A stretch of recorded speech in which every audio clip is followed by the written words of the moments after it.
Bom dia a todos. É um imenso prazer falar para vocês, do Brasil todo, dos que estão aqui, sobre um tema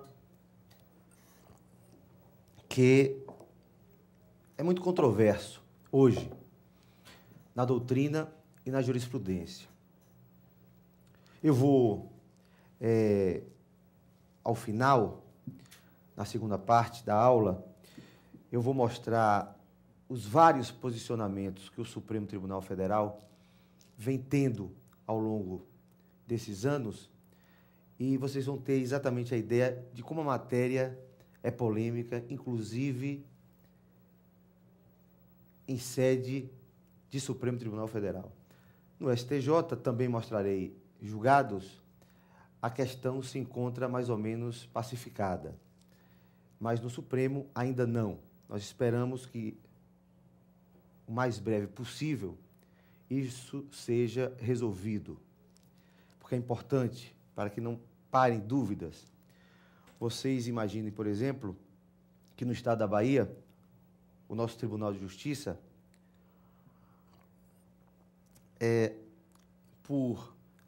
nós temos lá câmaras criminais isoladas, são 3 câmaras criminais, são 4 câmaras criminais isoladas.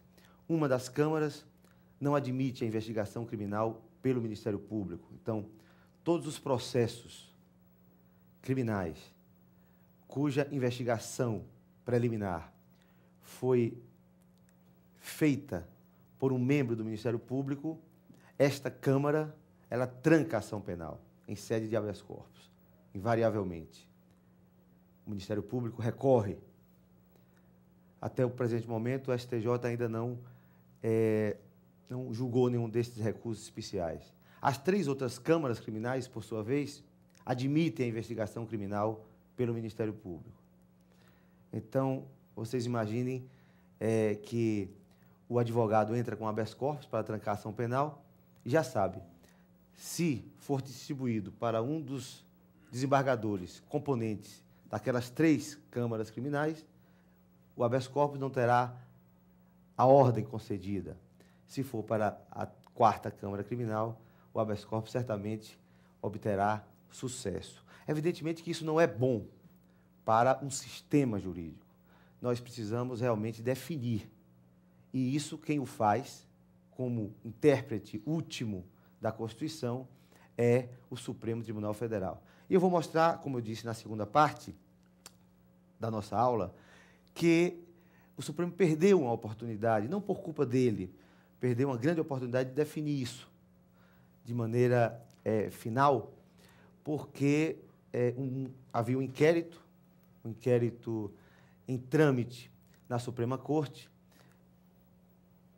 onde o indiciado era um deputado federal, mas ele perdeu a prerrogativa de função e, em razão disso, os autos foram devolvidos à primeira instância, de maneira que nós estamos novamente aí à espera de uma decisão definitiva da Suprema Corte. Pois bem,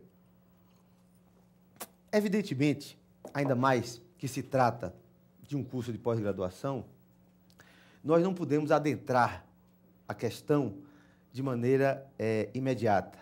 Nós precisamos fazer algumas considerações iniciais, nós precisamos estabelecer aqui alguns pressupostos para que nós cheguemos a uma conclusão, que evidentemente é a minha e pode não ser a de vocês, a dos senhores.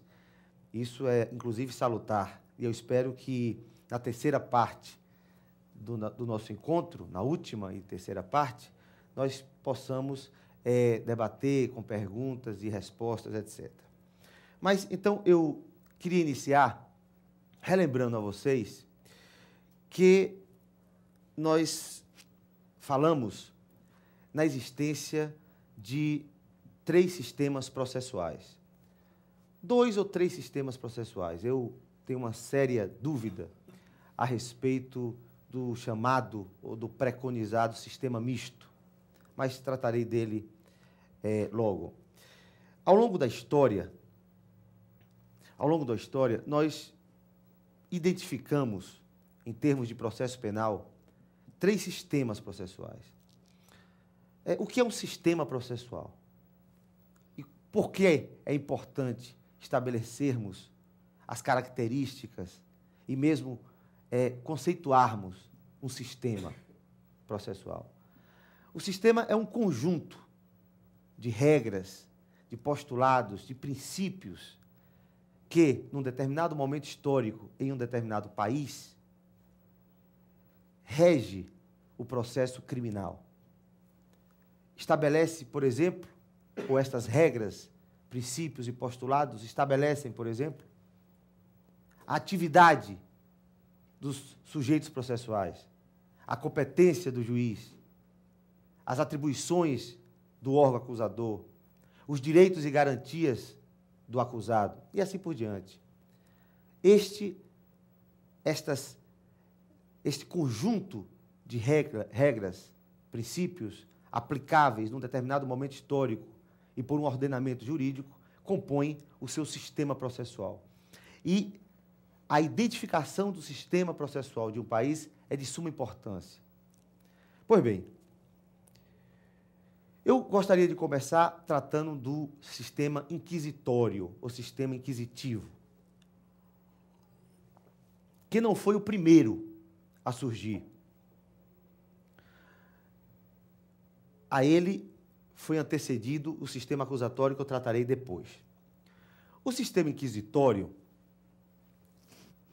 que teve, eu diria, a sua fase áurea com o direito canônico e especificamente na Idade Média, principalmente a partir do século XII. Na verdade, o sistema inquisitório, ele teve o seu apogeu durante os séculos, segundo a doutrina, entre os séculos XVIII entre o século XII ao século XVIII, mais ou menos 6 séculos. Foi muito tempo de sistema inquisitório, século XVIII a século XII a século XVIII, quer dizer, ali no final do século XVIII, com o iluminismo, é que começou a decadência do sistema inquisitório. Mas o seu auge foi, evidentemente, na Idade Média. Esse sistema, ele tinha como principal característica o fato do acusador e do julgador formarem ou estarem representados por uma só pessoa.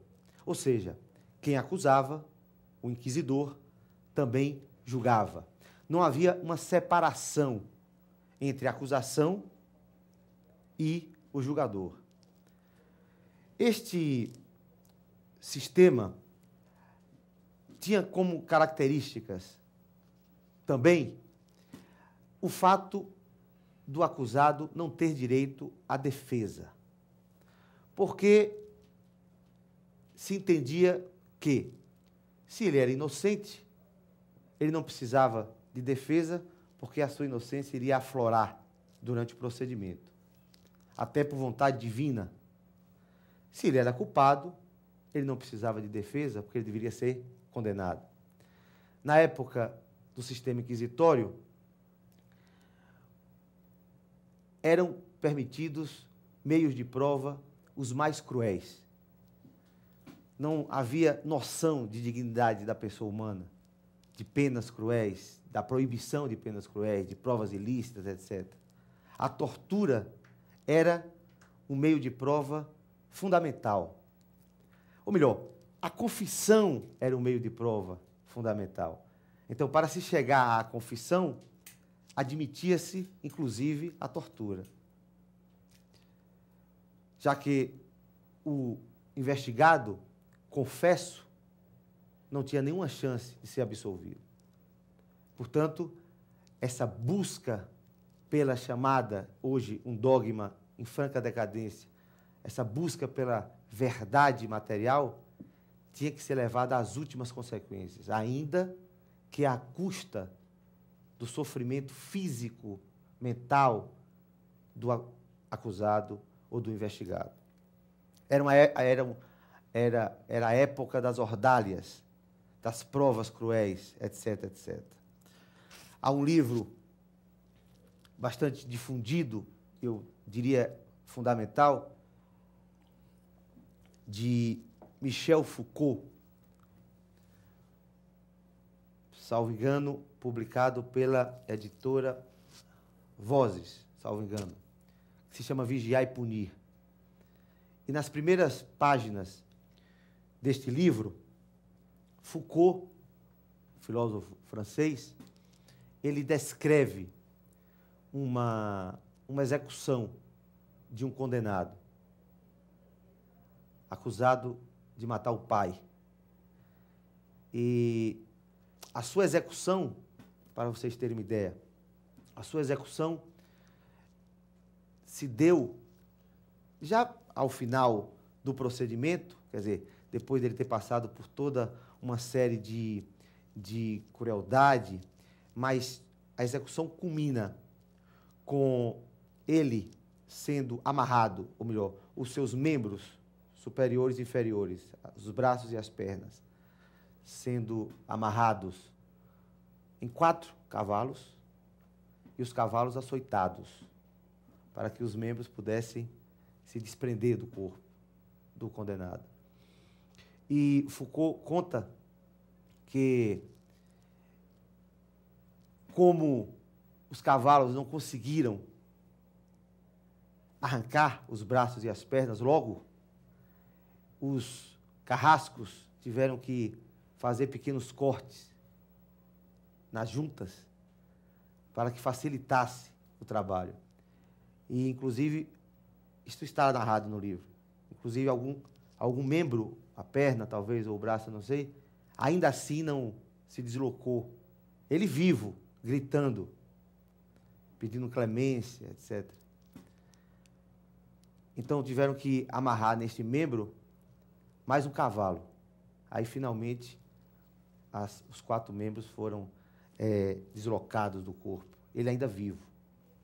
Vocês têm a ideia exata do que era o sistema inquisitório. Há uma outra obra que eu aconselho a vocês a ler, de Voltaire. Voltaire foi um grande pensador francês e também advogado. E Voltaire escreveu um livro que se chama Tratado sobre a Intolerância, em que ele narra um processo de natureza inquisitivo e a execução de Juan Calá, um homem protestante que foi acusado pela morte do seu filho, que estava se convertendo ao catolicismo. E, sem nenhuma prova, Juan Calá foi preso e foi executado também de maneira bárbara, no conhecido suplício da roda.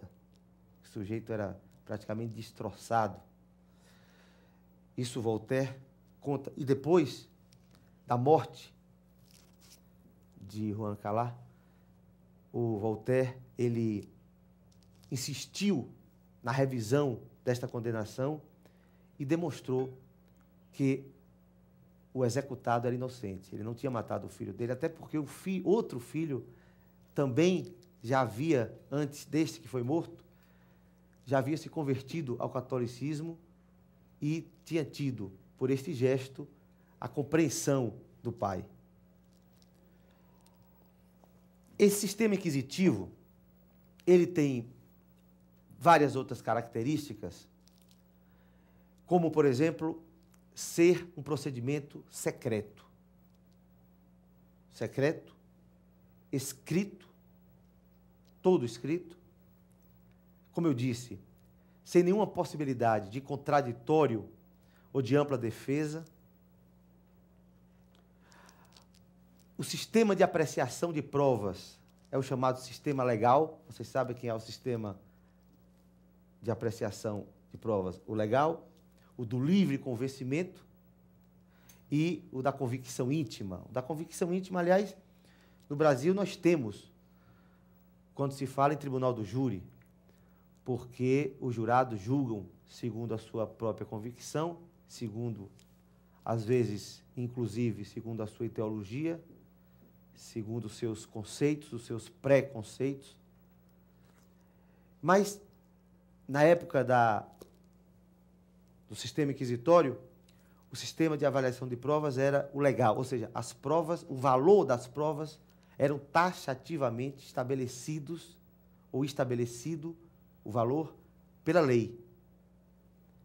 Dizia-se, por exemplo, uma testemunha não prova nada. Duas testemunhas provam mais que uma, e assim por diante. Não se dava ao juiz, neste aspecto, nenhuma discricionariedade. Ele estava absolutamente preso, limitado ao valor da prova estabelecida pela lei. Em sentido oposto ao sistema inquisitório, e eu disse que este sistema foi perdendo sua força a partir do século XVIII, com as ideias iluministas, onde se percebeu que as iniquidades que estavam sendo praticadas ao longo daqueles 6 séculos, principalmente por força da Igreja Católica. A Igreja Católica, o direito canônico, por meio de um órgão chamado Santo Ofício, hoje me parece que chama-se Doutrina para a Fé. O Santo Ofício hoje tem um outro nome, mas as características, evidentemente, sem as penas cruéis, etc. Mas o procedimento não é diferente. Basta vocês lerem alguns dos livros do Leonardo Boff, que vocês vão entender exatamente como é que funciona o julgamento pelo direito canônico. Há relato do então Frei Leonardo Boff, que foi julgado pelo Vaticano, em que ele relata perfeitamente como se deu o seu processo por este órgão da Igreja do Vaticano, doutrina da fé, alguma coisa assim, e ele narra como ele não teve direito de defesa. Ele nem sabia exatamente qual era a acusação que se lhe pesava. E, no entanto, ele era chamado às pressas para ir a Roma, interrogatórios longos, né, perguntas absolutamente capciosas. Não era permitido a ele nenhum tipo de defesa, e ele acabou tendo que se desligar da Igreja Católica. Ele narra, me permita aqui um parêntese, ele narra um diálogo que ele teve com o cardeal, que era o seu inquisidor, mas eu estou falando de 15 anos atrás, eu não estou falando de séculos, estou falando de 15 anos atrás, 15, 20 anos talvez, eu não sei ao certo, mas o Leonardo Boff está vivo, publica livros, tem coluna, escreve semanalmente em jornais, etc. Então, Leonardo Boff, ele narra um dos diálogos que ele teve com o seu inquisidor lá em Roma, cardeal, me parece polonês, em que ele, ao final, exausto pela humilhação e pelos constrangimentos que ele já havia passado e que estava passando no momento, ele não se conteve, começou a chorar copiosamente, em prantos, e disse ao cardeal que ele era pior que um ateu, porque um ateu, pelo menos, acreditava no ser humano, e o cardeal não acreditava no ser humano, e ele não iria respeitá-lo, porque ele respeitava o ateu, mas não respeitava quem não acreditava no ser humano. E por essas coisas do destino, o Leonardo Boff também diz que, tempos depois, quando ele já não era mais, já não era frei, ele foi a Roma por algum motivo e estava no hotel e recebeu um telefonema exatamente do cardeal. E ele disse ao Leonardo pelo telefone o seguinte, que estava morrendo, numa fase terminal de câncer, e sem amigos, só, e precisando de companhia, se ele podia comer uma pizza com o cardeal. Bom, é apenas para ilustrar a nossa conversa. Mas eu dizia que, no final do século XVIII, por conta do iluminismo, a Revolução Francesa, etc., a Revolução Francesa foi de 1789, o sistema inquisitivo entrou em decadência e começou a se moldar o sistema acusatório. Ao contrário do inquisitivo, o sistema acusatório tem como sua principal característica a separação muito clara das funções de acusar e de julgar. Não é possível, nesse sistema, confundir-se a figura do acusador com a figura do julgador. Quem acusa não pode julgar. E quem julga não pode acusar. Aliás, na exposição de motivos do Código de Processo Penal modelo para a Iberoamérica, na exposição de motivos tem exatamente uma expressão que diz mais ou menos assim: o bom inquisidor mata o juiz e o bom juiz afasta o bom inquisidor. Essas funções realmente não são compatíveis. Nós vamos tratar da investigação criminal pelo juiz. Nós vamos, por exemplo, fazer referência, na segunda parte da aula, ao caso recente, rumoroso, em que uma ministra do STJ, do Superior Tribunal de Justiça, arvorando-se investigadora baiana, minha professora, ex-professora de Direito Civil. Ela nunca foi professora de processo penal, nem de penal. Ela era uma excelente professora de Direito Civil. Pois bem, depois a gente revela, né, o nome. Pois a gente viu agora, nesse caso da Operação Navalha, eu acho que Operação Navalha são tantos nomes, né? O caso Gautama, em que a ministra, ela se arvorando a investigadora, presidiu um procedimento pré-processual, né? Prendeu preventivamente pessoas e depois as soltou após o interrogatório. Quer dizer, a prisão preventiva no Brasil agora serve, pelo menos para uma ministra do STJ, para interrogar, porque todos que foram interrogados e falaram, porque o que não falou não foi solto, aquele que se valeu do direito constitucional ao silêncio não foi solto. Então, a prisão preventiva serve para investigar, para interrogatório. Ainda bem que foi desautorizada, até de forma veemente, pelo STF, esta ministra. Mas nós vamos tratar disso depois.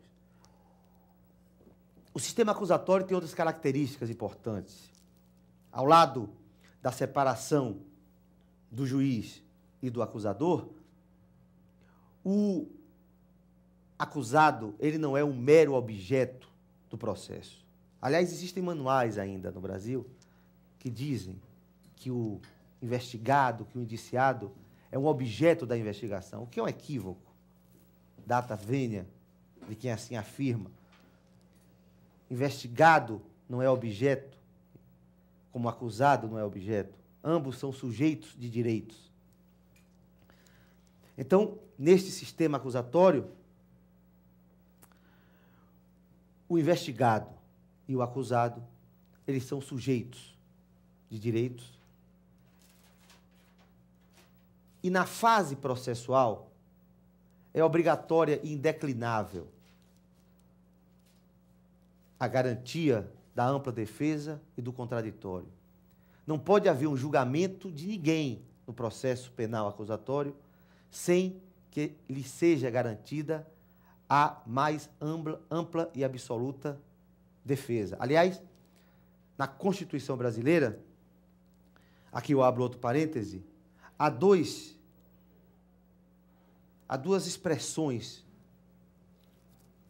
que me parece que querem dizer coisas diferentes. Até porque a mim também me parece que não é correto você entender que significam a mesma coisa, duas expressões grifadas ou grafadas de forma diferente na Constituição Federal. Então, vocês vejam que, no mesmo artigo 5º, que trata dos direitos e garantias fundamentais, a Constituição refere-se à ampla defesa, com os recursos e meios inerentes. Mas antes, quando trata dos princípios orientadores, norteadores do Tribunal do Júri, a Constituição não fala em ampla defesa, mas em plenitude de defesa. E me parece que têm significados diferentes. No júri, efetivamente, por todas as suas características, pelas regras postas no Código de Processo Penal relativas ao júri, nós percebemos que, mais do que ampla, a defesa é plena. Isso explica, por exemplo, porque no júri, e eu pessoalmente, claro que eu não vou entrar nessa discussão porque não é cabível, eu pessoalmente, e sei que sou minoria, sou contra a instituição do júri, e sei que sou minoria porque há uma ideia disseminada e bastante, eu diria, razoável, defensável, que é uma instituição democrática, é a administração da justiça pelo povo, mas eu conheço, porque sou membro do Ministério Público, e conheço as mazelas dos julgamentos pelo Tribunal do Júri. E talvez por isso acabei tendo esse preconceito contra o júri. Mas eu ia dizendo, esta plenitude de defesa garantida ao acusado por um crime doloso contra a vida é o que explica, por exemplo, repito, a possibilidade que tem o acusado, se bem que também tem o acusador, de recusar o seu juiz, sem nenhuma justificativa, são as chamadas recusas peremptórias. Você recusa o seu julgador, coisa que não acontece em nenhum outro procedimento, você recusa o seu julgador por qualquer motivo e, mais, sem precisar explicitar este motivo. Esta e outras facetas do Tribunal do Júri indicam que lá a defesa é plena. Pois bem, no sistema acusatório, garante-se ao acusado a ampla defesa com os meios e os recursos a ela inerentes. O contraditório é indispensável, indeclinável. A defesa técnica é irrenunciável. Eu falo em defesa técnica porque vocês sabem que a ampla defesa, ela se compõe da chamada autodefesa e da defesa técnica. Segundo o autor espanhol Miguel Fenet, a defesa técnica, também chamada defesa processual,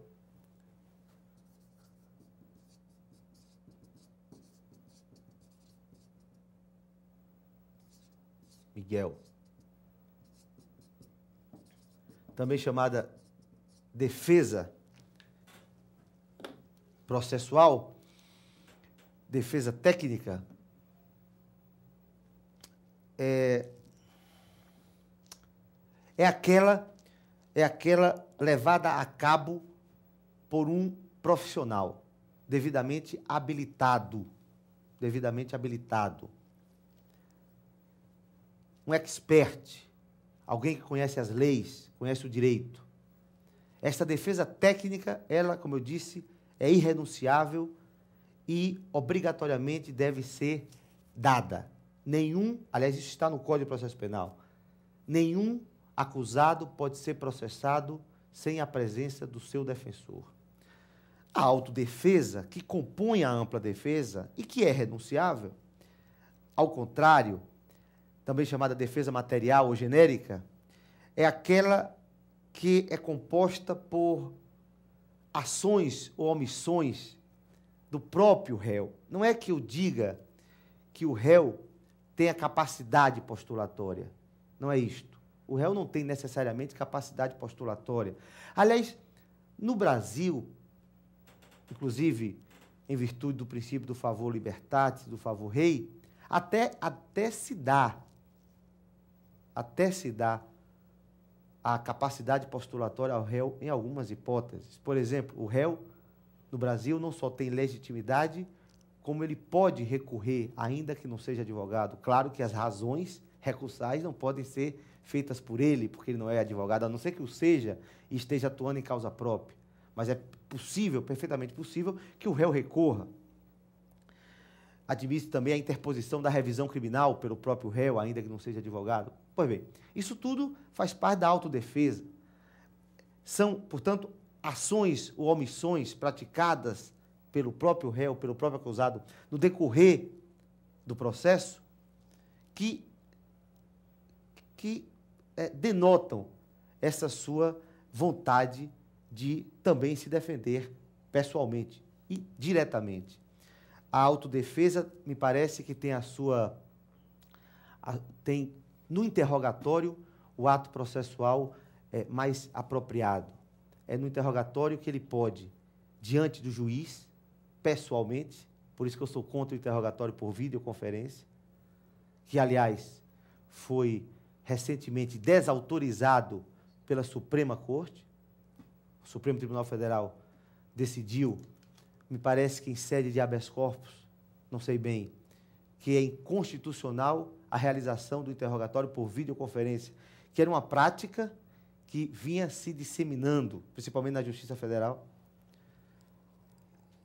Aliás, há um projeto de lei para disciplinar o interrogatório, modificar o Código de Processo Penal. Me parece, inclusive, que pela redação do artigo 185 do Código de Processo Penal, uma redação, inclusive, nova, uma lei de 2003, Lei 10.792, a mesma lei que criou aquele famigerado RDD, Regime Disciplinar Diferenciado.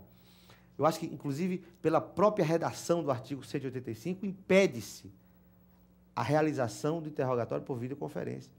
Porque lá está dito que, se o acusado se encontrar preso, o juiz deve, até uma imposição, deve se dirigir ao local onde o réu se encontre para lá interrogá-lo. Claro, pressupondo-se, a lei exige que haja segurança para o juiz. Aliás, a lei apenas preocupou-se com a segurança do juiz e seus auxiliares. Não se refere ao Ministério Público. É interessante isso. Nem com o advogado. Apenas se estiver garantida a segurança do juiz e dos seus auxiliares. E também garantida a publicidade do ato. Portanto, pela própria redação, eu dizia, do artigo 185, que é nova, não é de 41, é de 2003, não é possível em nosso país fazer-se o interrogatório por videoconferência. Até porque o interrogatório é um ato personalíssimo. É um ato, isso não significa que as partes não possam participar dele, não é personalíssimo no sentido como era antes da reforma, que só fazia perguntas do juiz. Hoje, as partes podem fazer perguntas, o Ministério Público, a defesa, o que é ótimo, né? Porque propicia o contraditório, era algo realmente inexplicável, que o interrogatório, o promotor não pudesse fazer perguntas, o advogado não pudesse fazer perguntas. Hoje o artigo 188 já o permite. Mas, inclusive, do ponto de vista legal, este interrogatório por videoconferência, ele me parece que não é possível. E acho, inclusive, que se este artigo for alterado, como tudo indica que será, e que se preveja esta possibilidade, eu acho que será uma lei inconstitucional, e vamos ver o que é que o Supremo irá decidir. Porque alguns ministros, quando do julgamento deste processo, eles fizeram uma ressalva. Alguns, que não era possível no Brasil interrogatório por videoconferência em razão de autorização legal, né? Quer dizer, alguns deles, portanto, deixaram entrever que, se houver disciplina legal, é possível interrogatório por videoconferência. Pois bem, então, feita essa pequena digressão, continuemos a tratar do sistema acusatório. Esse sistema tem, como outras características, a oralidade. O processo é a oralidade em termos. Em termos. Claro que os atos essenciais têm que ser transcritos, evidentemente. Mas você veja, por exemplo, hoje a lei 9.099 dos juizados especiais criminais, ela permite que a audiência seja gravada e, se houver recurso, essa gravação é transcrita, se as partes requererem. Também os atos processuais são públicos no sistema acusatório. A publicidade é indeclinável. Obviamente que é preciso fazer a ressalva que a nossa Constituição faz quanto ao interesse público ou ao interesse da intimidade, da vida privada das pessoas. Isso é evidente. Mas, em regra, os atos processuais serão públicos. E aqui eu abro outro parêntese para fazer referência à famosa sala secreta do Tribunal do Júri, que me parece que é inconstitucional. Por que eu acho que é inconstitucional a sala secreta? Confunde-se, como que para justificar a existência ainda no Brasil da sala secreta,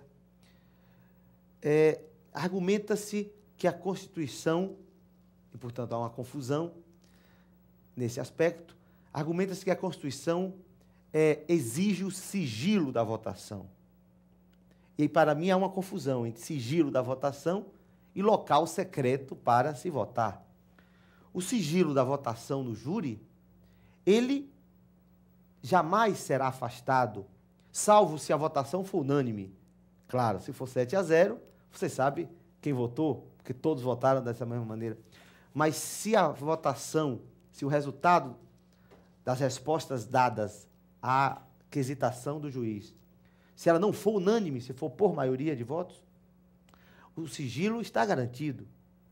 E pode isso ser feito, não necessariamente numa sala secreta, isso pode ser feito em plenário, no mesmo local onde ocorreram os debates orais, porque, vocês sabem, a maneira como se dá a resposta à quesitação, através de cédulas, sim ou não, quer dizer, cédulas que são recolhidas pelos serventuários. Ninguém sabe quem votou sim ou quem votou não. Me parece, portanto, desnecessária essa previsão da sala secreta. Mais do que desnecessária, me parece inconstitucional. Pois bem, o sistema acusatório prima pela publicidade dos atos, porque isso dá uma transparência, né? No sistema acusatório, o juiz é um sujeito supra partes, imparcial, julga imparcialmente, tem sua atividade instrutória praticamente nula. As partes é que devem propor e produzir os meios de prova, para que o juiz não faça pré-julgamentos no decorrer do procedimento. Vamos voltar a isso logo, quando eu analisar algumas questões do Código de Processo Penal. Pois bem, fala-se, e aí eu termino essa primeira parte em relação aos sistemas acusatórios, fala-se ainda no sistema misto, também chamado sistema francês, porque teria tido a sua origem na França. Parte da doutrina combate, não aceita que seja possível falar-se em sistema misto. E eu, que já até escrevi, enfim, que já até admiti o sistema misto, hoje eu me inclino, cada vez que eu reflito mais sobre o assunto, eu me inclino também no sentido de que esse sistema misto, na verdade, não passa de um sistema inquisitório, com algumas regras do sistema acusatório. O sistema misto, claro que há, a depender do ordenamento jurídico de cada país. Você tem, por exemplo, o sistema misto na França, que é um pouco diferente do sistema misto da Espanha. Mas, em linhas gerais, o que caracteriza este sistema, chamado de misto, é a existência, na fase pré-processual, do juiz instrutor, ou de um juizado de instrução. Esse juiz instrutor, ele faz o que no Brasil é feito hoje, é feito, pelo menos, regra geral, é feito pela polícia. O juiz instrutor investiga o crime. Ele é um juiz investigador. No sistema misto, no chamado sistema misto, onde há juizado de instrução, o trabalho da polícia é muito limitado a, praticamente, prender, a recolher as provas ali, que foram deixadas no local do crime, e entregar no juizado de instrução. Lá é feita esta investigação preliminar pelo juiz, por um juiz.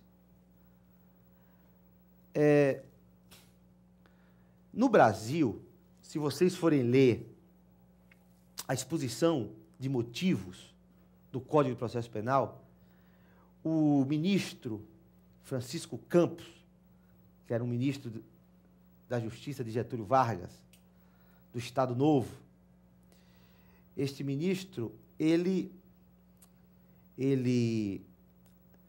explica por que no Brasil eles não adotaram, naquele momento, o juizado de instrução. E ele diz, inclusive, que foi em razão da dimensão do território brasileiro. Esta enormidade geográfica, física brasileira, impedia a existência do juizado de instrução, porque em cada cidade teria que ter um juiz de instrução. Portanto, optou-se pelo sistema atual, que foi o inquérito policial. Isso está na exposição de motivos bem claro. Pois bem, neste juizado de instrução, nesta primeira fase, daí chamar-se de sistema misto, nesta primeira fase, não há o contraditório nem a ampla defesa. O juiz funciona efetivamente como um investigador. O indiciado não tem advogado. Na Espanha, aí é que eu disse que há alguma variação. Na Espanha, por exemplo, é possível a participação do advogado, mas isto se o investigado tiver um advogado. Como aqui funciona também no inquérito policial, né? Então, essa primeira fase, ela funciona sem a ampla defesa, sem o contraditório, é secreta e é escrita. Ou seja, tem todas as características do sistema inquisitório. Feita esta investigação pelo juiz instrutor, e aí vem uma incoerência do sistema, que para mim dá o toque de sistema inquisitório. É que ele, juiz, é também o juiz de garantias. Então, ele pratica os atos investigatórios e, ao mesmo tempo, ele é o senhor da legalidade desses atos investigatórios. Ele pratica, portanto, ele próprio avalia se esses atos são legais ou ilegais. Isso é muito perigoso, porque se você admite, por exemplo, a investigação, como a gente vai ver, a investigação pela polícia, pelo Ministério Público, os atos investigatórios, e não são meios de prova que são produzidos, mas atos investigatórios, os atos investigatórios estão submetidos ao crivo do juiz, um juiz de garantias, que vai estabelecer se tais ou quais atos foram produzidos em conformidade com a lei, se aqueles atos investigatórios estão em conformidade com a Constituição Federal. Mas quando ele é o próprio juiz que os pratica, quer dizer, há até uma presunção de legalidade, que é perigosa. Além do mais, outro grave defeito do juizado de instrução é que os atos investigatórios produzidos pelo juiz, muitas vezes são valorados na segunda fase como verdadeiros meios de prova. E você pode, portanto, até admitir, como ocorre na jurisprudência, onde se adota esse sistema, pode até admitir uma condenação com base em um ato praticado no juizado de instrução. Por quê? Porque foi feito sob a presidência de um magistrado. A gente vai ver rapidamente o valor probatório dos atos investigatórios, né? A gente vai ver que isso não é possível no sistema acusatório. Pois bem, nesse sistema misto, depois dessa primeira fase, então o julgamento passa para um outro juiz, normalmente um tribunal. Nesta segunda fase, aí sim, todas aquelas regras e todos aqueles princípios e postulados próprios do sistema acusatório são observados, como a oralidade, o procedimento público, os atos processuais regidos pela publicidade, etc, etc. A ampla defesa, o contraditório e tudo mais. Pois bem, essa identificação dos diversos sistemas processuais, fazendo a ressalva que, na verdade, o sistema misto, me permitam a expressão, é um monstrengo, porque nem é sistema acusatório, nem é sistema inquisitório, então eu prefiro chamar de sistema inquisitório mesmo, com algumas características do sistema acusatório. É importante nós estabelecermos estas primeiras considerações, porque isso é importante para, como eu disse no início, para as conclusões. Eu queria agora também fazer referência ao nosso Código de Processo Penal. E mais do que isso também, algumas leis hoje vigentes no país, cuja validade material é duvidosa. Estou falando de vigência, estou falando de validade formal, não de validade material. Nem toda lei vigente é uma lei válida. A lei vigente, ela tem a sua validade formal indiscutível, porque foi aprovada a partir de um processo legislativo constitucionalmente previsto, mas nem toda norma formalmente válida é materialmente válida, porque para que ela seja válida, não basta só ser vigente ou estar em vigência. É preciso que ela seja compatível com a ordem constitucional. E normas inválidas não podem, não devem ser aplicadas, ainda que vigentes, ainda que presentes no texto legal. Esta lição é difundida por todos, cito Ferraioli, Direito e Razão, que, aliás, tem até já uma tradução para o português, feita, inclusive, por Luiz Flávio Gomes, Juarez Tavares, o Fauzi, etc. Pois bem,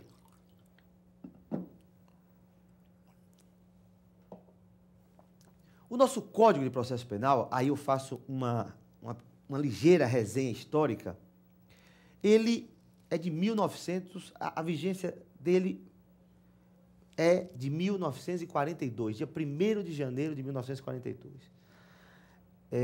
Nós estávamos em pleno Estado Novo, um período de ditadura. O Estado Novo que tinha como presidente o Getúlio Vargas. E foi encomendado ao ministro Francisco Campos um Código de Processo Penal único. Por quê? Porque no Brasil, naquela época, e essa é a única vantagem, me parece, do Código de Processo Penal brasileiro, foi unificar a legislação processual. Porque cada estado da federação tinha o seu próprio Código de Processo Penal. E essa descentralização do sistema, isso não favoreceu, não favorece. Isso não é bom. Na Argentina, por exemplo, é assim. Cada província tem o seu Código de Processo Penal. Apesar de lá também ter um Código de Processo Penal da nação. Mas as províncias, elas têm autonomia para legislar sobre processo, o que não acontece no Brasil. A competência para legislar sobre processo é privativa da União. O Estado até pode legislar sobre procedimento em matéria processual, mas não sobre leis de processo. Então, a única vantagem do Código de Processo Penal atual é esta, ou foi esta, foi centralizar num único diploma. Aí eu me lembro e recordo o princípio da reserva de código de Ferraioli, foi unificar o sistema processual, revogando todos os códigos de processo penal que existiam nos estados. Fora disso, o nosso Código de Processo Penal é e deve ser alvo de críticas as mais acirradas, porque é um diploma medíocre, ultrapassado, antiquado e com ranços autoritários e com características inquisitoriais. De 1941 até hoje, houve pouquíssimas reformas, não diria, pouquíssimas alterações no Código de Processo Penal, muito poucas. Vocês sabem que há no Congresso 6 ou 7 projetos de lei que visam a reformar, mas não uma reforma total, uma reforma pontual. Um desses projetos de lei até já logrou ser aprovado, que é exatamente até já me referi rapidamente, exatamente aquele que tratava do interrogatório.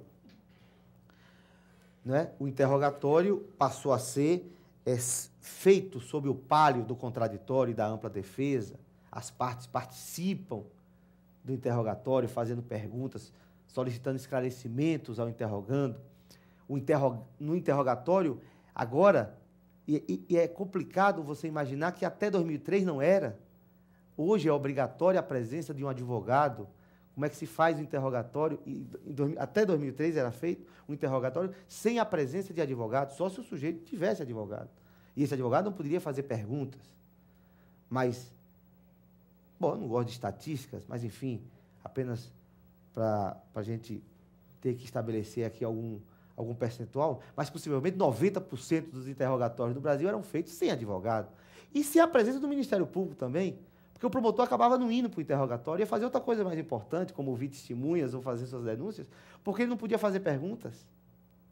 Então, era um ato que se dava apenas entre juiz e réu, juiz e acusado. Isso foi uma mudança muito significativa. A presença essencial, fundamental, sob pena de nulidade absoluta e insanável do advogado. Se o réu não tiver advogado constituído, o juiz tem que nomear um advogado dativo, um ad hoc, ou dativo para o resto do processo, ou acionar a Defensoria Pública. Pois bem, então, o nosso Código de Processo Penal, aliás, voltando a essa questão, no Brasil nunca se anulou interrogatório por falta de advogado, pela falta de presença do advogado. Apenas o Tribunal de Justiça do Rio Grande do Sul, por força dos pareceres de Lênio Luiz Streck, procurador de Justiça, e dos votos de Hamilton Bueno de Carvalho, exatamente, apenas por força dessas duas figuras, é que o processo era anulado desde a feitura do interrogatório. Todo o processo analisado por eles, cujo interrogatório foi feito sem advogado, eles anulavam, não queriam nem saber de mérito, o que é que estava se discutindo, anulavam o processo desde aquela fase do interrogatório. Fora desses casos lá do Rio Grande do Sul, ainda assim, só da turma deles, me parece. Eu nunca soube de nenhum interrogatório que tenha sido anulado, né? Nenhum processo que tenha sido anulado por falta dessa presença do advogado no interrogatório. Então, não há, evidentemente, compatibilidade em muitos artigos do Código de Processo Penal com a atual Constituição. Foi um código, vejam bem, foi um código feito sob os influxos autoritários do Estado Novo. Um código copiado do Código de Processo Penal de Mussolini, do ministro Rocco, que foi feito pelo ministro Rocco. Um código idealizado também por Manzini, Vincenzo Manzini, que era advogado de Mussolini. Então, e o nosso Código de Processo Penal é quase que uma cópia. Só que na Itália, acho que desde 1988, se não me engano, a reforma foi o novo Código da Itália de 88, exatamente, 1988. Na Itália se modificou este código. E nós continuamos com o Código de 1941, né? Que ainda fala em tribunal de apelação, que ainda tem multa em réis. O Código absolutamente obsoleto, assistemático. O capítulo do nosso Código que trata das nulidades é alguma coisa de inacreditável. Se você mostrar e traduzir para um sujeito de outra língua o capítulo que trata das nulidades, o sujeito vai se assustar, achar que aquilo ali é coisa da Idade Média. Porque, primeiro, você estabelecer, você ter como eu diria, a petulância ou a prepotência de estabelecer todos os possíveis atos processuais que seriam nulos ou anuláveis, isso é um absurdo no Código de Processo Penal ou no Código de Processo Civil. Além do mais, estabelecer quais são as nulidades ou quais seriam as nulidades absolutas e relativas, como diz o artigo 572, e depois que diz que determinada irregularidade gera nulidade absoluta, você diz como saná-la, se é nulidade absoluta, como é que pode ser sanada? Enfim, essas questões. E com relação a esse ranço inquisitorial, nós temos várias regras ainda vigentes, obviamente que inválidas, a meu ver, mas ainda vigentes no atual Código, né, que nos fazem questionar sobre qual sistema nós estamos. Se é o sistema acusatório ou o sistema inquisitório. Porque, vejam, os senhores, isso tudo tem a ver com a investigação pelo juiz, a investigação pelo Ministério Público, a investigação pela polícia.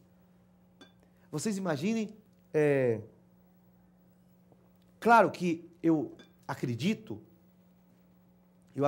tranquilamente que pela Constituição Federal, por alguns artigos da Constituição, por alguns princípios, ora explícitos, ora implícitos, que tem na nossa Carta Magna, eu acho que o Constituinte de 88, ele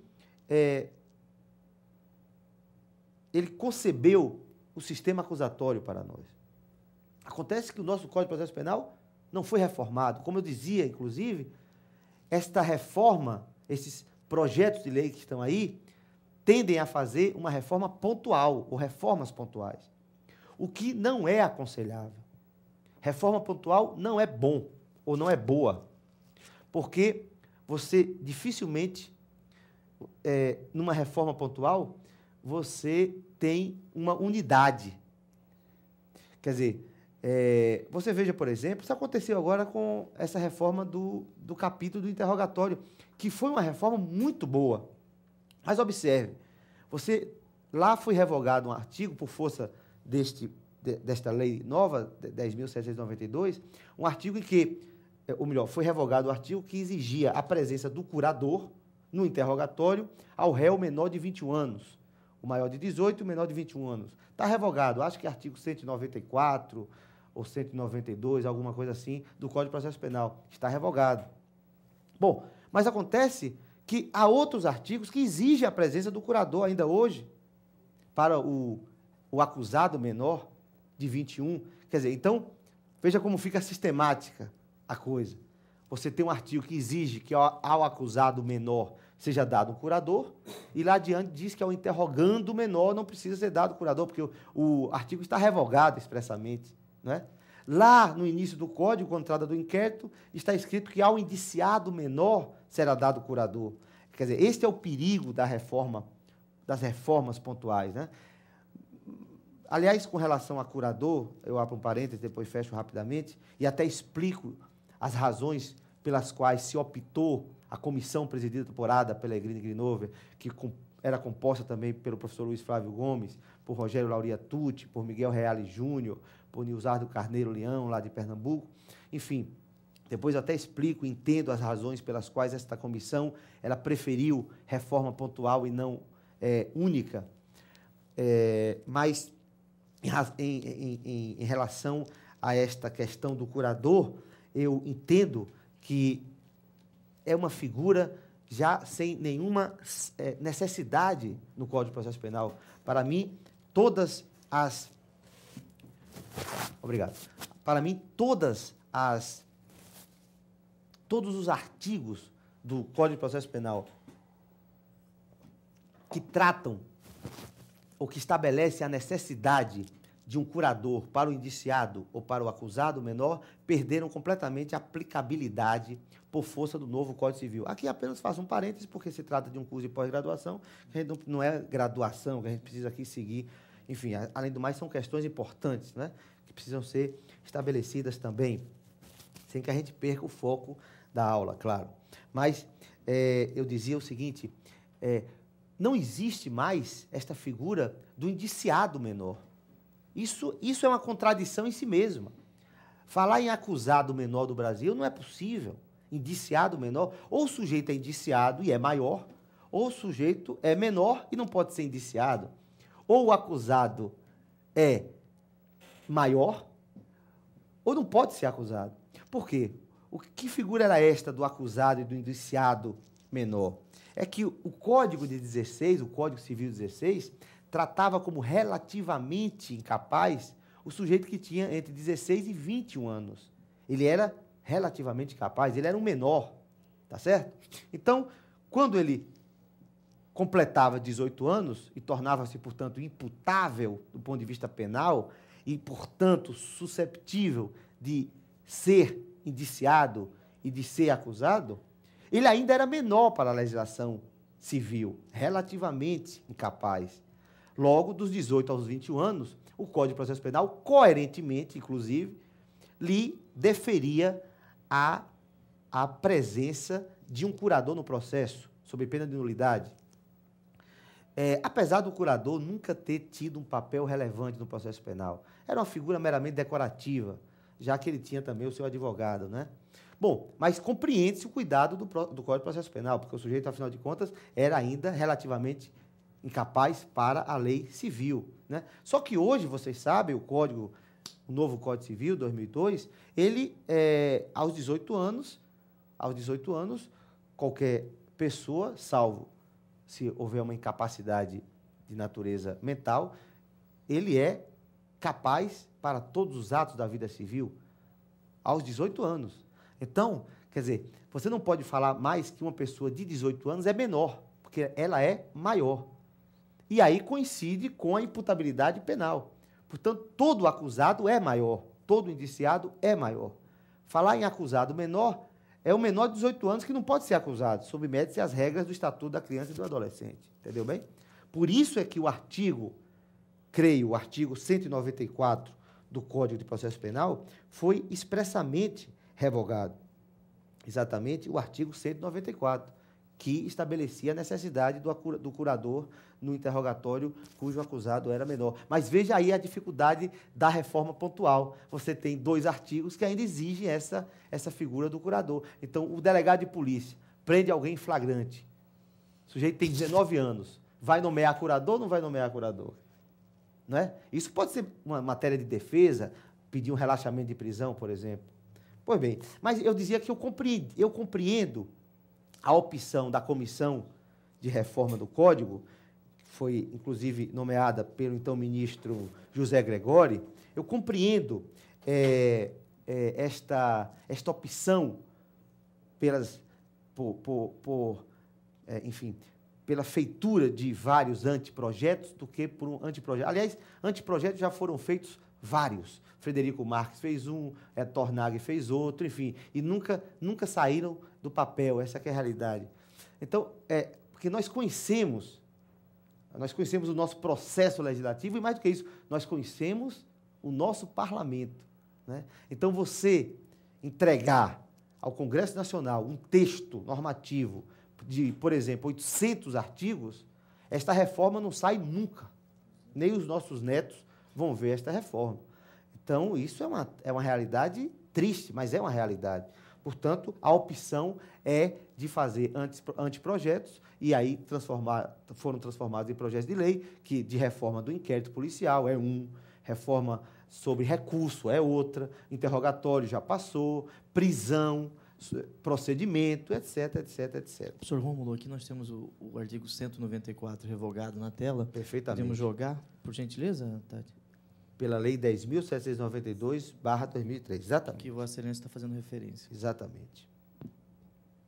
Se for possível, era interessante também mostrar o artigo 15, né, do Código de Processo Penal, dessa mesma, onde exige-se a... bom, se não for possível, não há problema. Pois é. Onde se diz, ao indiciado menor será dado curador. Sim. Né? Pois bem, então, nós... Exatamente aí.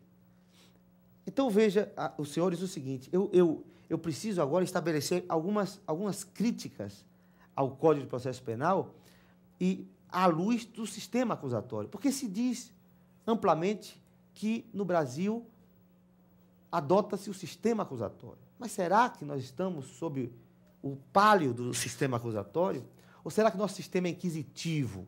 Outro dia eu li um artigo do Saulo de Carvalho, filho do Hamilton Bueno de Carvalho, que me parece um jurista da mais alta importância no Brasil, um cara de vanguarda, de coragem, né, que tem sido muito importante, tem dado uma visão transdisciplinar ao processo penal, não fica afeito àquela dogmática, né? Gosto muito do Saulo, né?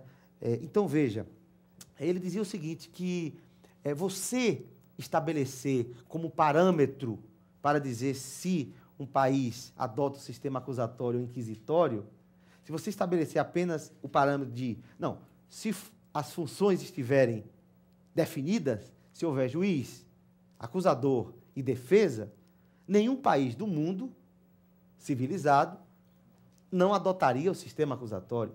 Então, se partirmos desta diferenciação bastante simples, sem nenhuma dúvida, o Brasil adota o sistema acusatório. Mas, na verdade, aí na lição de Saulo de Carvalho, o que nós temos que observar não é só isso. Porque, entre aspas, é muito fácil você separar as funções de julgar, de acusar e de defender. Não é? É muito fácil. Agora, o difícil é você, a partir daí, fixar regras claras que purifiquem, por assim dizer, purifiquem o sistema acusatório. Então, é isso que eu quero agora mostrar para vocês, que o nosso Código de Processo Penal e várias leis, outras, elas ainda trazem um ranço inquisitório absolutamente marcante. Vejamos, por exemplo, isso tem a ver com a investigação criminal pelo juiz, tem tudo a ver, a possibilidade da prisão preventiva ser decretada de ofício. Isso é um dos maiores absurdos do nosso Código de Processo Penal. Está escrito no artigo 311. O juiz pode decretar prisão preventiva de ofício. Não é?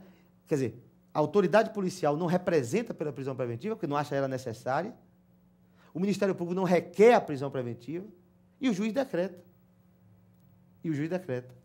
Você veja outra coisa que pode acontecer. A autoridade policial representa pela prisão preventiva, o Ministério Público dá um parecer contrário e o juiz decreta. Ora, mas como é que pode decretar a prisão preventiva? Tem que ter indício da autoria e prova da existência do crime.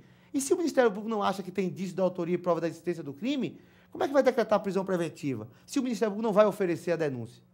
Porque ele não pode oferecer a denúncia, porque para o oferecimento da denúncia é preciso que haja indícios da autoria e prova da existência do crime. Quer dizer, a anuência do Ministério Público é fundamental para a decretação de uma prisão preventiva, porque, em última instância, aqueles pressupostos que autorizam, o chamado fumus comissi delicti, que autorizam a prisão preventiva, esses pressupostos, o fumus comissi delicti, que são os indícios da autoria e a prova da existência do crime, são os mesmos pressupostos que autorizam a decretação de uma prisão preventiva. Desculpe, que autorizam a feitura de uma peça acusatória. Então, corre-se o sério risco, por exemplo, o sério risco do juiz decretar uma prisão preventiva e o Ministério Público não oferecer denúncia, o sujeito tem que ser solto, ou de ofício, revogando-se a prisão preventiva, ou por meio de habeas corpus, né? Então, esta previsão legal vigente no país e utilizada muitas vezes, pelo menos na Bahia, utilizada muitas vezes pelos juízes, ela fere o sistema acusatório de maneira indelével. Veja-se, por exemplo, que a prisão temporária já não pode mais ser decretada de ofício. E olhe que é uma lei que eu faço muitas ressalvas. Acho que é inconstitucional, não só do ponto de vista formal, porque ela contém um vício de origem, porque é uma lei que na verdade, foi uma medida provisória convertida em lei, a Lei 7.960, de 89, a lei que disciplina a possibilidade da prisão temporária, 7960/89, foi originária de uma medida provisória. E medida provisória não pode tratar de matéria processual, como é a prisão temporária, como é qualquer prisão provisória, é matéria processual.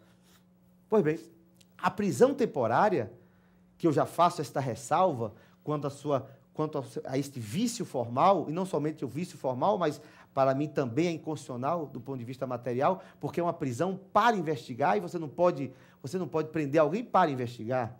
Você primeiro investiga, depois, se for necessário, você prende preventivamente, se estiverem presentes os requisitos da prisão preventiva, principalmente para a aplicação da lei penal e para a conveniência da instrução criminal. Mas a prisão temporária, ao contrário, é uma prisão para investigar. Você prende para investigar. Tanto que só é possível a prisão temporária no inquérito policial. Não é possível a prisão temporária depois de terminado o inquérito policial. Pois bem, esta lei, com todos esses defeitos que ela traz íncita, esta lei exige o parecer do Ministério Público antes que o juiz decrete a prisão preventiva, a prisão temporária. A prisão temporária não pode ser decretada em nenhuma hipótese de ofício pelo juiz, só por representação da autoridade policial, após a ouvida do Ministério Público, ou por requerimento do próprio membro do parquê.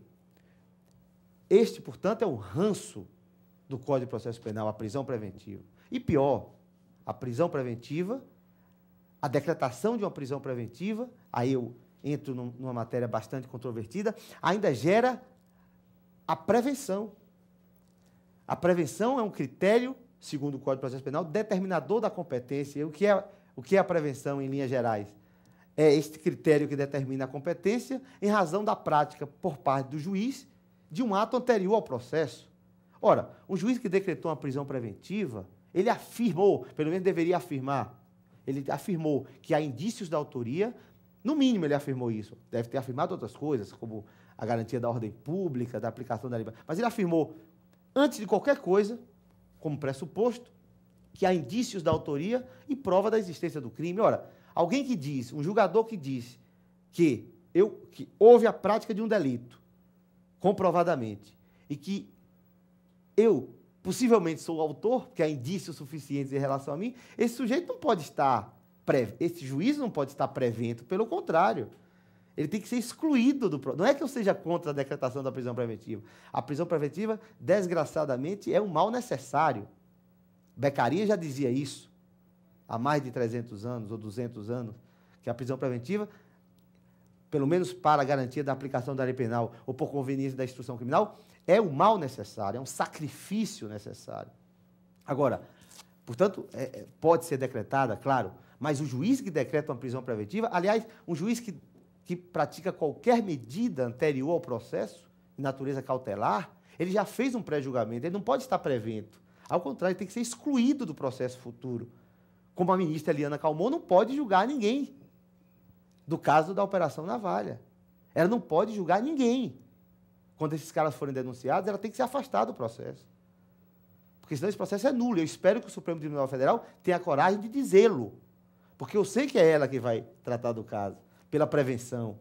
Entendeu bem? O senhor me permite uma Pois provocação? Não, será um prazer. Rômulo, esses 10 minutos que nos restam antes do primeiro intervalo, e a interceptação telefônica, Está aqui. a busca e apreensão, Tá aqui, vou falar. requisição de inquérito por parte do juiz.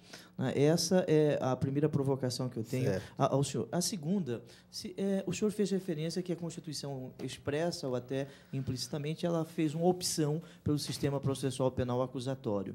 Seria constitucional a defesa que foi feita pelo ex-ministro do Supremo Veloso do juizado de instrução no Brasil, a introdução de um juizado de instrução no Brasil, transformando o nosso sistema processual penal acusatório em misto, como o senhor bem sabe, o ministro Veloso, né, defendeu esta possibilidade. Então, estas duas provocações nesses 10 minutos que nos restam aí, antes do intervalo. Farei isso. Só me dê 15 minutos. Observe bem. Primeiro, no Brasil, para mim, é inconstitucional falar-se em juizado de instrução. Primeiro, pelo artigo 129, inciso 1 da Constituição. A ação penal pública é privativa do Ministério Público. Mas não só é este artigo. Bom, esse artigo 121, incisos 1 e os outros, que nós vamos tratar depois do intervalo. E depois, em razão do artigo 144 do Código de Processo Penal, que trata da apuração das infrações penais pela polícia, o que não exclui a possibilidade do Ministério Público investigar, que é o assunto fulcral do nosso encontro. Então, não pode se falar em juizado de instrução, porque juiz no Brasil não pode investigar. Não pode investigar. Só quem pode investigar no Brasil, do ponto de vista constitucional, para mim, é a polícia e o Ministério Público. Então, não há que se falar em juizado de instrução. Bom, e a outra questão, os outros traços inquisitivos do Código de Processo Penal que o senhor se referiu, estavam aqui, inclusive, anotados para eu tratar. A lei de interceptação telefônica, a 9.296, o senhor me deu 10 minutos, pois bem, então eu falei 10 minutos. A lei 9.296, de 96, o artigo 2º, artigo 3º da lei, permite que o juiz de ofício decrete a interceptação da comunicação telefônica, a interceptação telefônica de ofício, ou seja, a autoridade policial não precisa, o promotor também acha desnecessário, mas o juiz decreta de ofício. E pior, este juiz, ele estará prevento. Pelo artigo 83, não há a menor dúvida que ele estará prevento, o artigo 83 do Código de Processo Penal. Outra, a busca e apreensão, artigo 242, inciso 2, a busca e apreensão pode ser decretada de ofício também. A busca e apreensão, para mim, não é nem um meio de prova, inclusive, como está no Código de Processo Penal, está no capítulo dos meios de prova. Para mim, a busca e apreensão é uma medida cautelar. Pois bem, pode ser decretada de ofício também e gera a prevenção. Aliás, no livro de Aurí Lopes Júnior, que o senhor conhece, a investigação preliminar no processo penal, que é um excelente processualista, acho que é o melhor processualista do Brasil, da sua geração, acho que é o melhor processualista brasileiro hoje, da sua geração. No livro de Aurí, ele, inclusive, cita decisões recentes do Tribunal Europeu de Direitos Humanos, afastando o juiz do processo penal, aquele juiz que decretou qualquer medida cautelar anterior ao processo. Quer dizer, lá caminha-se para tratar a prevenção como um critério excludente da competência, enquanto que aqui é um critério includente, um critério determinador da competência penal. Mas há outras questões, a Lei 9.034/95, a chamada Lei do Crime Organizado, que nós não sabemos exatamente o que é, porque a lei esqueceu de dizer o mais importante, o fundamental e o essencial, que era definir o que são organizações e associações. Bom, associações criminosas, a gente até tem lá na lei de drogas, né? Associar-se, etc. Agora, organizações criminosas, nós não sabemos o que são. Há projetos de lei até que já tratam desse assunto. Enfim, então, nesta lei, no artigo 3º, permite-se que o juiz diretamente diligencie a quebra de sigilos. Eu sei que houve uma DIN, cujo relator foi Maurício Correia, que negou a liminar e 5 anos depois concedeu ou melhor, julgou procedente a ADIM número 1570. ADIM número 1570, relativo ao artigo 3º da Lei 9.034/95. Só que eu entendo, veja, eu acho que esse artigo 3º não está arriscado por causa da ADIM. Porque se você for ler bem o voto, você vai ver o seguinte, que a ressalva que eles fazem é que a lei é inconstitucional no que diz respeito à quebra dos dados bancários e financeiros. Por quê? Porque em relação aos dados bancários e financeiros, já haveria disciplina legal posterior à Lei 9.034/95, que é a Lei Complementar 105, acho que /01, que trata da quebra do sigilo. Aliás, uma lei inconstitucional, porque dá acesso, permite que o Banco Central tenha acesso direto ao sigilo bancário. Uma lei, para mim, escandalosamente inconstitucional. Pois bem, então, quanto à quebra dos outros dados, que são os fiscais e os eleitorais, o artigo 3º continua em vigor. Isso está dito na ADIM. Ora, então, se continua em vigor, é possível que o juiz diretamente diligencie e pessoalmente diligencie a quebra dos dados fiscais e eleitorais. É bem verdade que no corpo do acórdão ele rechaça essa possibilidade do juiz praticar, inclusive ele diz que isso não se coaduna com o sistema acusatório, mas a conclusão não ficou muito clara, tá certo? De qualquer maneira, já foi um avanço.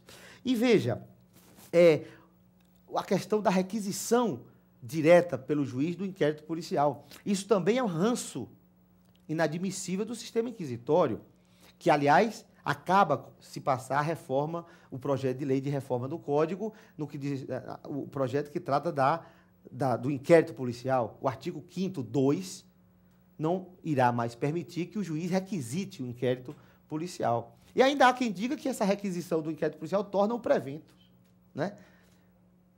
O que também é um absurdo.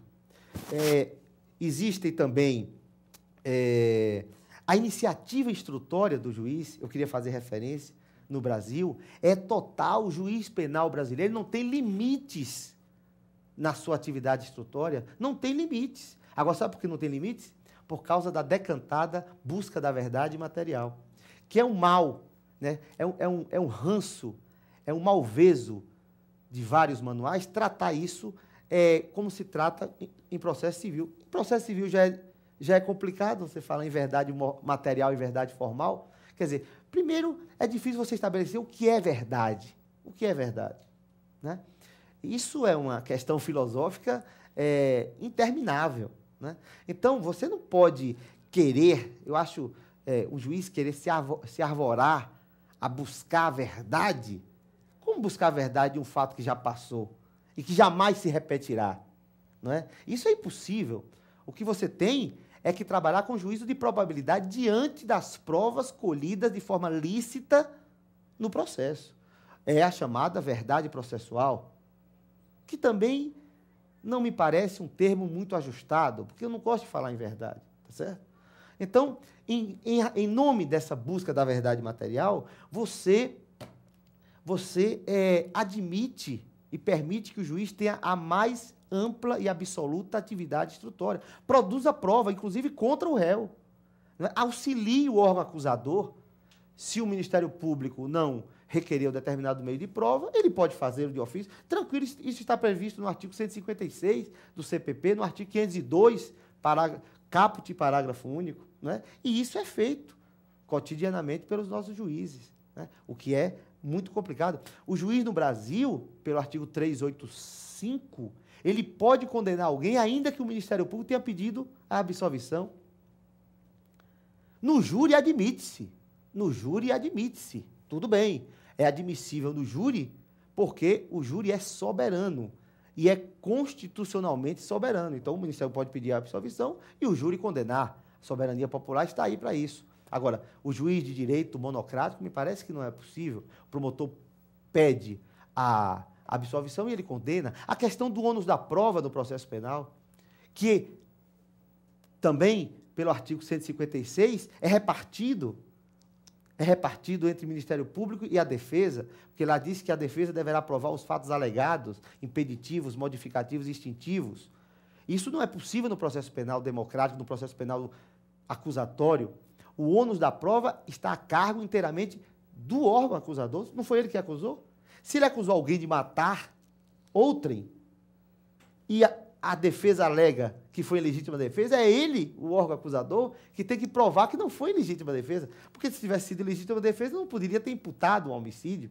Se eu imputei um homicídio, eu imputei um fato típico, antijurídico e culpável. Eu tenho que provar a antijuridicidade. Não é o réu que tem que provar a excludente. Mas no Brasil é assim. O réu que tem que provar a legítima defesa. Bom, e aí a gente poderia falar, além disso, e por último, aí eu encerro realmente, nós poderíamos falar, por exemplo, na mutatio libelli, no artigo 384, caput do Código de Processo Penal, que permite odiosamente que um juiz condene alguém, sem que a acusação tenha sido expressa, tenha sido posta na acusação. O artigo 384 é claro. Se surgirem circunstâncias elementares, não contidas, implícita ou explicitamente, como se fosse possível constar alguma coisa implícita na Constituição. Está aí as denúncias genéricas sendo anuladas a toda hora. Foram anuladas agora, né? Pois bem, naquele caso daqueles 40 policiais. Se bem que depois foi feita uma nova denúncia, ontem eles foram presos de novo. Então, a questão do artigo 384 é também supimpamente inconstitucional. Não é possível que o juiz condene alguém por um fato que não foi imputado formalmente a esta figura. Não é? O artigo 384, parágrafo único, ainda é um pouco melhor, porque exige o aditamento da denúncia, quando a circunstância elementar vai acarretar uma pena mais grave, mas também me parece que fere o sistema acusatório, porque ali permite que o juiz provoque o promotor a oferecer o aditamento. A gente continua. Ok.